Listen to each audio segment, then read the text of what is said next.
За еден месец, Општина Штип во улици инвестираше речиси 300.000 евра.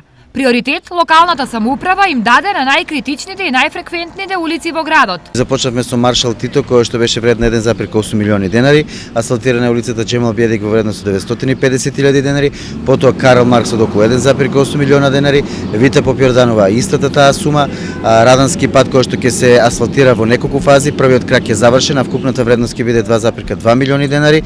Со целосно нов асфалт оденесе и улицата Сремски фронт. Во текот на 3 дена, во 3 наврти, асфалтирана е ова улица во должина од околу 1,7 километри и во вредност од околу 4,4 милиона денари. Станува збор за улица која е една од најфреквентните во оваа населба, па реконструкцијата им значи на сите жители. Има ли од ова подобро? Стварно убавина е, нели? Свака му част на градоначалникот.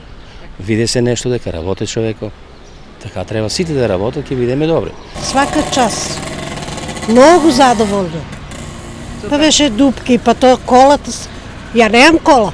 Ама тие што имат, треба да се заштити малку тоа. Добро е се. Во наредниот период со асфалтирање ќе се започне и на улицата Слободан Јовановски до Штипската касарна, а по неа ќе се реконструира и булевар Јана. Нов асфалт ќе добијат и неколку улици во населба Железничка, во вредност од 6,2 милиони денари.